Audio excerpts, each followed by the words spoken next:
Hi అండి, welcome back to my channel. ఈరోజు వీడియోలో నేను చికెన్ కేఎఫ్సి స్టైల్లో చేయబోతున్నాను. దానికోసం నేను నీట్గా వాష్ చేసుకోవడం కోసం సాల్ట్ వేసుకున్నాను, అంటే స్మెల్ రాకుండా ఉంటుందని. వాష్ చేసుకున్న తర్వాత ఇందులోకి 1 టేబుల్ స్పూన్ వరకు సాల్ట్, అలాగే అల్లం వెల్లుల్లి పేస్ట్, కారం వేసి కలిపేసుకొని ఒక నిమ్మ చెక్క పిండుకొని మ్యారినేషన్కి ఒక 10 మినిట్స్ పక్కన పెట్టుకున్నాను.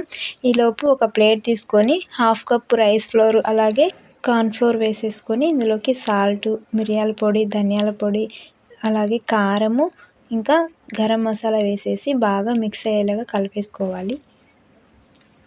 నీట్గా కలిపేసుకున్న తర్వాత ఇప్పుడు వేరే బౌల్ తీసుకొని అందులో ఒక ఎగ్ని బ్రేక్ చేసి వేసేసుకొని అందులోకి సాల్ట్, ధనియాల పొడి, మిరియాల పొడి, 1 టేబుల్ స్పూన్ వరకు కార్న్‌ఫ్లోర్, రైస్ ఫ్లోర్ వేసేసుకొని బాగా మిక్స్ చేసుకోవాలి. ఇప్పుడు మనం ముందుగా మ్యారినేట్ చేసుకున్న లెగ్ పీసెస్ని తీసుకొని మసాలాస్ పెట్టుకున్న పౌడర్లో డిప్ చేసుకొని బాగా డిప్ చేసుకోవాలంటే నార్మల్గా చేసుకోండి, ఎందుకంటే 2 టైమ్స్ మనం చేస్తాం కాబట్టి పౌడర్ అనేది హెవీగా పడితే లోపల ముక్క అనేది సరిగ్గా ఉడకదు. సో దానికోసమని లైట్గా అలా డిప్ చేసేసుకొని మళ్ళీ మనం ఎగ్ని చేసుకున్నాం కదా, అందులో కూడా ఒకసారి డిప్ చేసేసుకోవాలి. ఇదే విధంగా మనం తీసుకున్న 4 లెగ్ పీసెస్ని కూడా ఇలాగే డిప్ చేసేసుకొని పక్కన పెట్టేసుకోవాలి.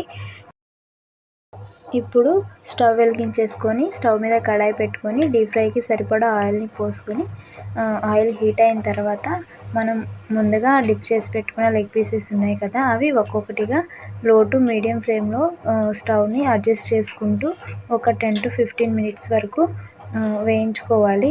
ఎందుకంటే స్టవ్ అనేది హై ఫ్లేమ్లో పెట్టుకుంటే లోపల చికెన్ అనేది సరిగ్గా ఉడకదు. సో దానికోసమని లో టు మీడియం ఫ్లేమ్లో పెట్టుకొని వేయించుకోవాలి.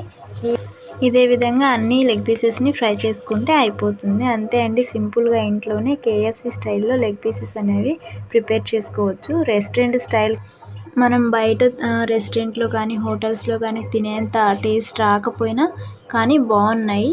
అంటే ఇంట్లోనే చేసుకోవడం వల్ల ఎలాంటి స్పైసెస్ అనేవి ఎక్కువగా లేకపోయినా, సాసెస్ లేకపోయినా కూడా చికెన్ అనేది చాలా బాగుంది కేఎఫ్సి స్టైల్లో.